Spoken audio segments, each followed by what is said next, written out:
Suspense. And the producer of radio's outstanding theater of thrills, a master of mystery and adventure, William N. Robeson. We try to avoid cliches and platitudes on Suspense. For instance, you will never hear a victim say to a criminal, "You can't get away with it." Or hardly ever. Yet the bad guys hardly ever do get away with it, even when they plan their crimes brilliantly and set their getaways with the most meticulous detail. If the law doesn't catch up to them, more often than not, they catch up with themselves. As Joseph Dunlop, alias Andrew Burt, does in A Good Neighbor, a strange story of retribution starring Mr. Jeff Chandler. And now,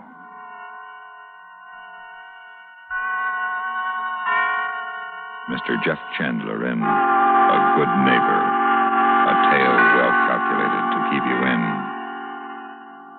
suspense.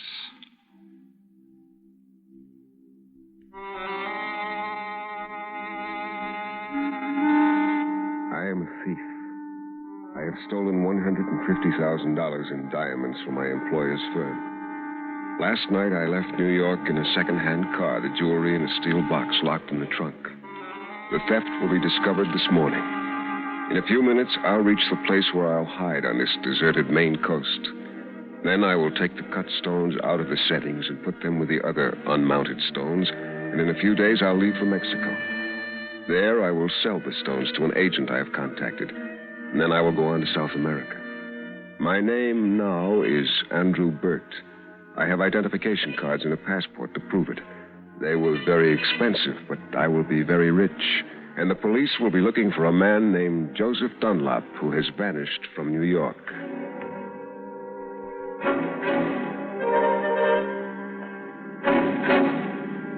It'll be dawn soon, and as the narrow back road winds closer to the sea, I can feel the wind rising against the car. The fog is moving in, and the headlights bounce back from it, but I can't slow down. I have to reach my hideout before dawn. And suddenly I saw an old woman standing in the middle of the road waving a flashlight. I'm almost to the house, almost safe, and now this. What is it? What's wrong? Oh, I'm so sorry. But have you run into a tree branch or anything along the road? No, I haven't. Oh, well, good. Then it must be farther along. Do you mind? Before I could answer, the woman yanked open the door and popped in beside me.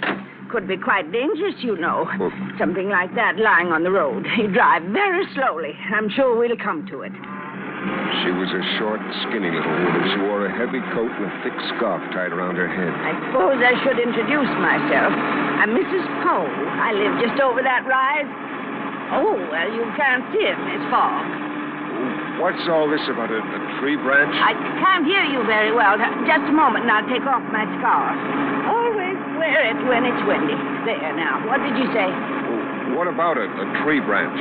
I'm not so sure it is a tree branch. It's just something large and solid. If a car ran into it, there could be an accident. You drive slowly now. We'll find it. Well, how do you know it's there if you don't know where it is? I don't think I must explain.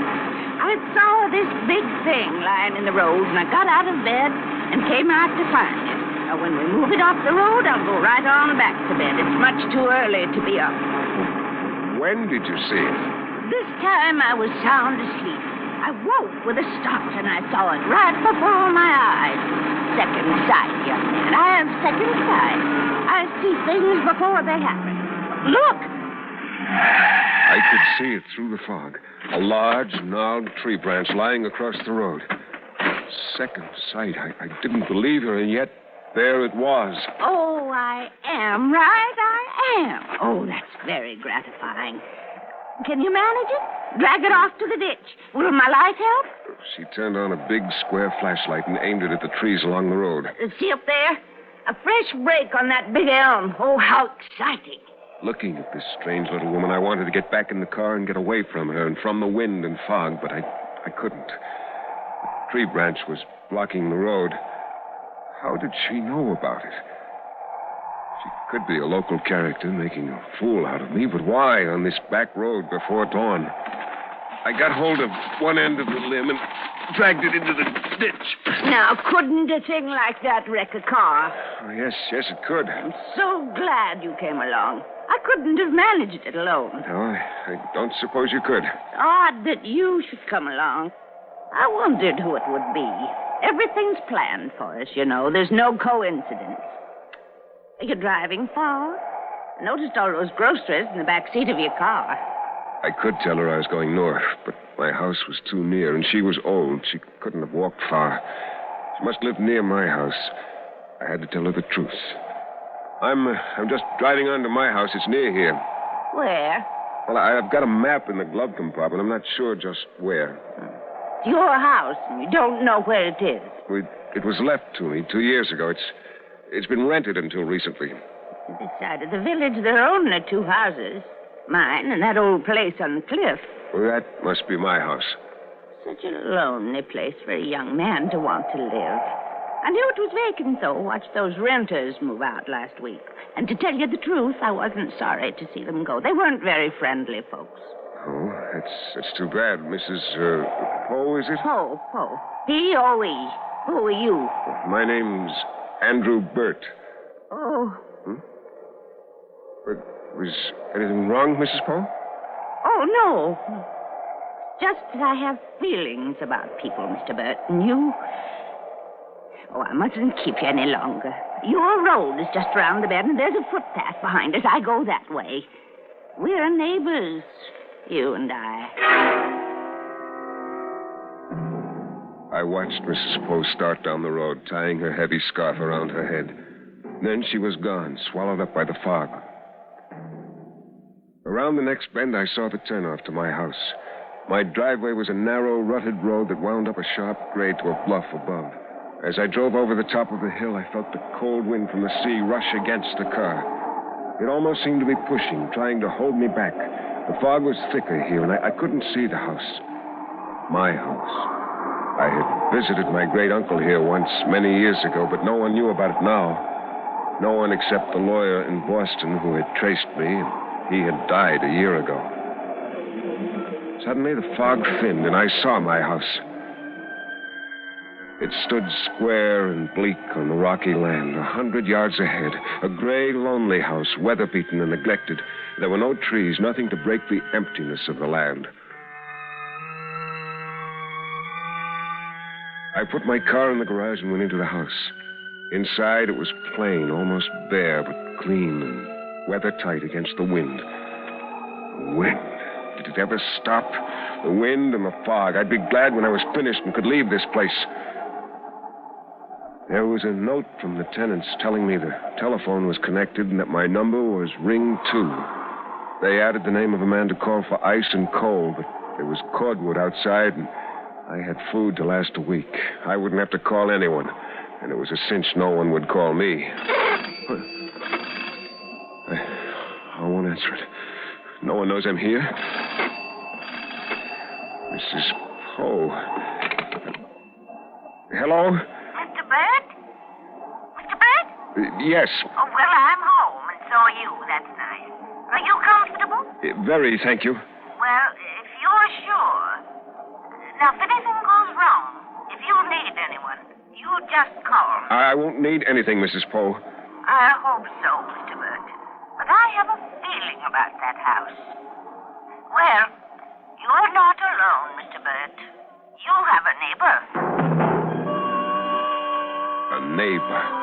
A meddling, eccentric old woman.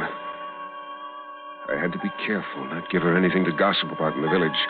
Mrs. Poe could be a very dangerous nuisance. Well, I won't let her be. I'm a thief, but if necessary, I'm capable of murder. I'm not going to let anyone stop me now. This project's been too successful to be loused up by an old biddy with second sight. I went back to the car and carried the cartons of food into the house.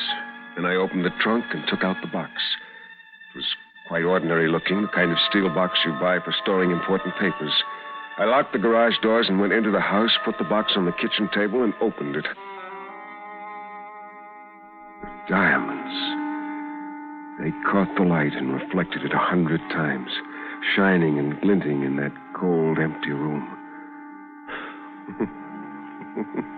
After 2 years of waiting and planning, I had them. I was rich and free.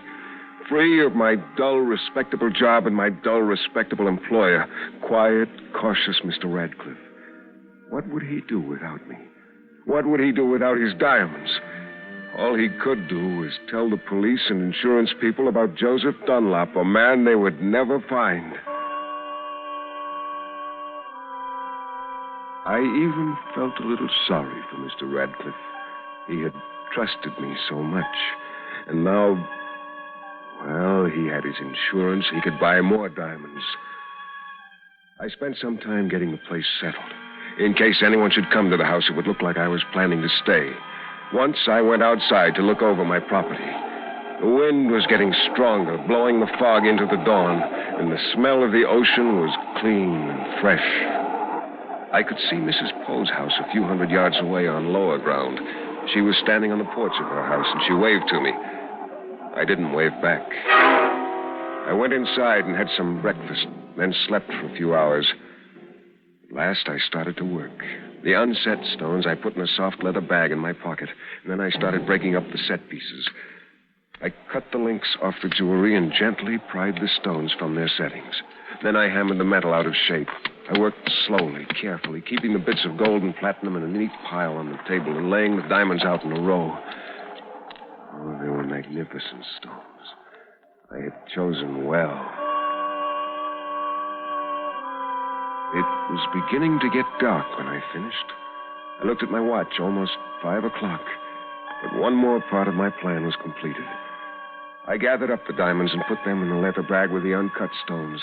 Then I scraped up the bits of metal and put them in the steel box with my jewelry tools. Now I had to get rid of the box. That woman, that crying old woman. Hello. Mr. Bird? Mr. Bird? Yes. This is your neighbor. This is Mrs. Poe. Well, what is it, Mrs. Poe? I'm coming over, Mr. Bird, for a little visit. No. Well, that is, not now, Mrs. Poe. I was just going to rest for a while. I'm very tired. Oh, of course. You drove all last night, didn't you? You must have been in a hurry. Is everything all right? Yes. Everything is all right. Evil comes to him who evil thinketh. I always try to remember that. Goodbye, Mr. Bird.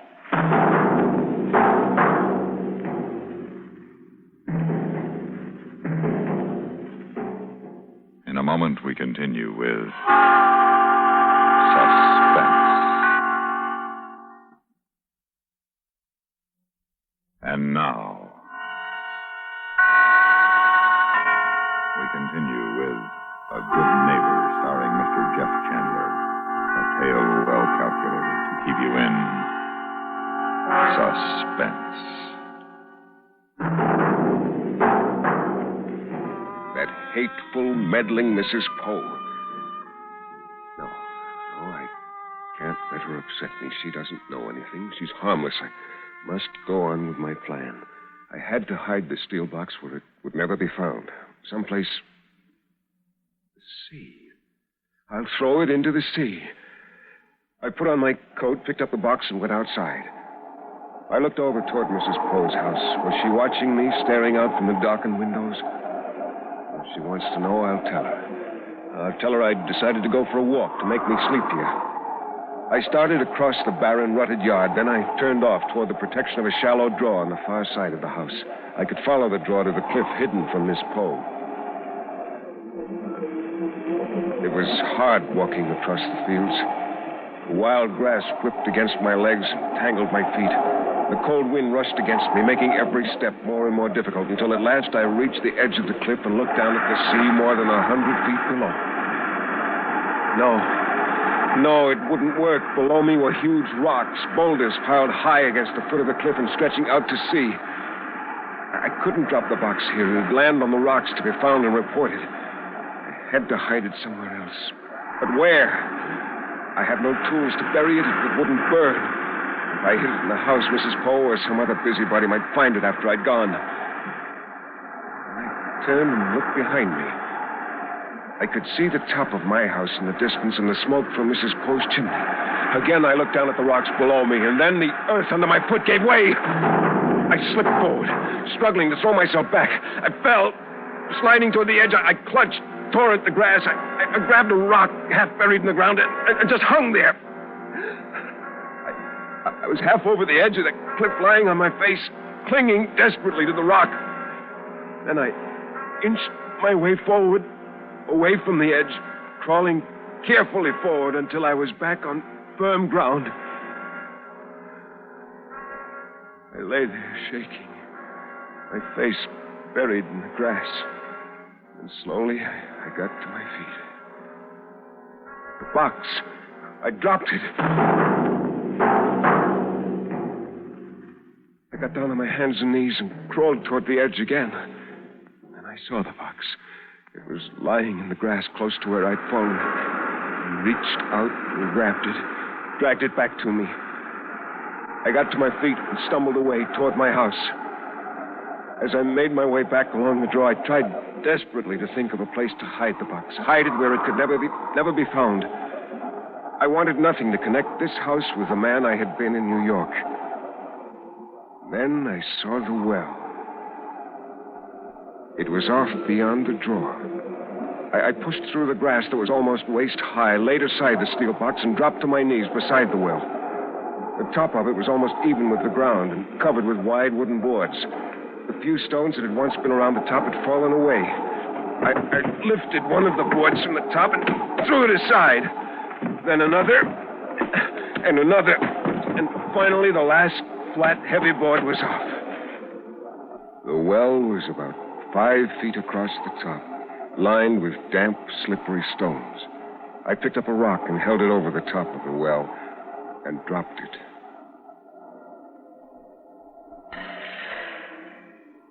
The well was old, abandoned, and the water at the bottom was deep. The perfect place for the box. For a moment, I knelt there staring at the damp rocks, wondering who had put them there, how long ago. What had Mrs. Poe said? Everything has been planned for us, and the well was here for me to find. I turned and reached for the box. Huh? Hello! Mrs. Poe. But where? I can't see her. I got to my feet and stumbled away from the well. I couldn't let her find me here. Hello, Mr. Bird. I got to the draw and started running back to the house, and suddenly I saw Mrs. Poe coming toward me. Oh, Mr. Bird. Oh, I'm so glad. Are you all right? Yes. You seem quite out of breath, and I can't hear you in this wind. Mrs. Poe took off her scarf, and we started back to the house. I heard you calling. I thought something was wrong. You shouldn't be out, Mr. Bird. It's almost dark. I went for a walk to the cliff to make me sleepy. Oh, Mr. Bird. Oh, I knew there was a danger. I tried to telephone you, and when you didn't answer, I was worried. That cliff isn't safe. Oh, I should have warned you. It's always falling away. Mr. Bird, you're covered with dirt. You fell. I fell, Mrs. Poe. The air's full of danger, full of implications. If you'll excuse me, Mrs. Poe, I'm going inside now. Of course. You've had a shock. Good evening, Mrs. Poe. May I please come in just for a moment? I must talk with you, Mr. Bird. Mrs. Poe, I realize you feel alarmed. No, something else. Just for a moment, and it's so important. I went across the porch and held the door open for her. She went into the hall. Suddenly, she stopped and turned to me. This house. Something. Mr. Bird, I want you to get out of this house. Go to the village or come to my place. But leave here. Forces are at work, Mr. Bird. It's not safe. I understand your belief in premonitions, Mrs. Poe, but I don't agree with you. You must, and there's a storm coming. Leave before the storm, Mr. Bird. Why do you want me out of this house, Mrs. Poe? What is it you want here? Oh, if I could only see the danger. Oh, I've tried, but I can't see it. Wrong. The vibrations are all wrong today. Get out, Mr. Bird. You will have no other chance.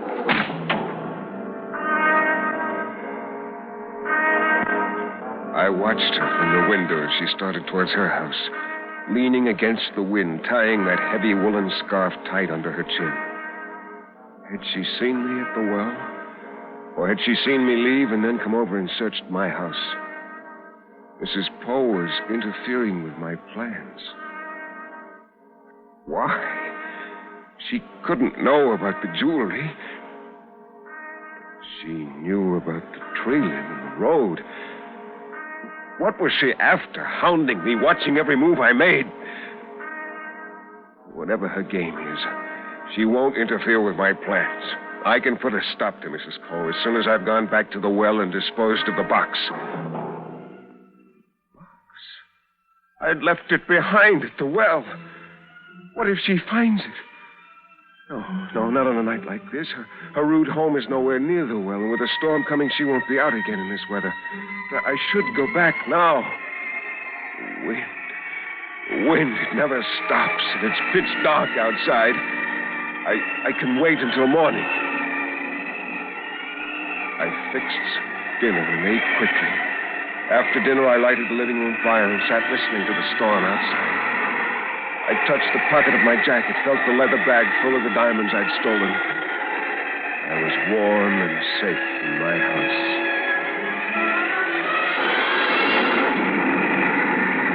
The storm grew wilder and wilder. The rain struck the house heavily, hammered against the windows and walls. I built up the fire and sat close to it. Somewhere a screen door slammed back and forth in the wind. But I wouldn't leave the bright, warm fire to fix it. Oh, Mrs. Poe, I won't answer. Let her think the lines are down. No, she'd ask the operator, and the operator would know the lines are working. Why won't she leave me alone? Yes, Mrs. Poe. Mr. Burt, I'm almost frantic. I'm coming over there. No. I'll be quite all right. I have my flashlight. What do you want, Mrs. Poe? What are you after, spying on me? Your field. I saw your field. Huh? It came to me at last. Something is wrong. Someone is lost in the field. Stay away from here. Do you hear me? I'm leaving at once. Don't worry. I have my flashlight. Someone needs my help. I'll stop her. She won't go into the field. The box is there, and I can't let her find it. She must know. She must realize it's there. She watched me this afternoon, and this is her ghastly way of telling me she knows. I'll stop her. That heavy scarf she always wears, always knotted tightly under her chin. They'll think when they find her that poor old Mrs. Poe had fallen in the dark and her own scarf choked her to death. Oh, no, Mrs. Poe, you won't spoil my plans. I went outside and started across the yard. In the distance, I could see the beam of Mrs. Poe's flashlight. She must be running along a path I hadn't seen, a path that cut me off from the place where I'd left the box. I ran, too. Stumbling and sliding, I ran to the drawer and started along it toward the box. The rain and wind were driving into my face, almost blinding me. I had to find the box. I had to. I didn't want to kill Mrs. Poe. If I could get there before she did. I was almost there. I could see the beam of Mrs. Poe's flashlight growing larger, coming at me. I turned away from the light, dashed forward into the tall wild grass. I remembered just where the box was hidden, off to the left of the boards I had lifted off the well! I tripped, I fell! I'm falling into the well! I clutched at the wet stones. At last, I broke my fall. I dared not move. My fingers held desperately to the wet, slippery stones. My legs were doubled behind me, pressed against the far side of the well as though I were kneeling in midair. Then I heard a splash. I knew it was the bag of diamonds that had dropped from my jacket pocket. It didn't matter now. All that mattered now was getting out of the well. Surely Mrs. Poe would find me soon. Soon, before my fingers lost their grip. Where was she? I moved my head carefully, slowly. Looked over my shoulder at the top of the well. It was about 5 feet above me. Mrs. Poe will see me. She'll hear me if I yell. Wait until the flashlight shines up there. Until she's close enough to hear. There it is. I see her light. She's coming toward the well. The light's going brighter. A few more feet. Stopping. What is she waiting for? Hurry, I'm slipping. The light's moving away. I know. She set the flashlight on the ground. Yes, I see her shadow across the beam.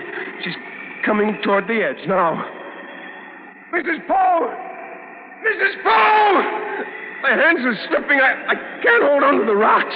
Mrs. Poe! Why doesn't she hear? What? The light. There's something moving across the light.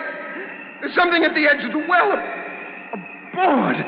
She's found the boards. She's covering the well. No! Mrs. Poe! Oh, why can't she hear me? Scarf. That scarf around her head, around her ears, shutting out the wind. She can't hear. She'll never hear me. And my hands are slipping. Please hear me. Mrs. Poe! Mrs. Poe!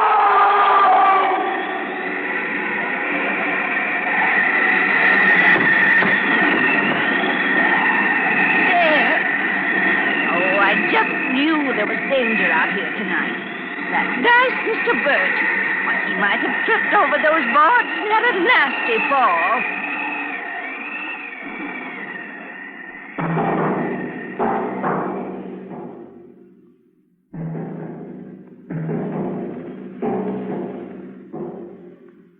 Suspense, in which Mr. Jeff Chandler starred in William N. Robeson's production of A Good Neighbor, a first radio play by David Reel. Mr. Chandler was supported by Virginia Gregg as Mrs. Poe. Listen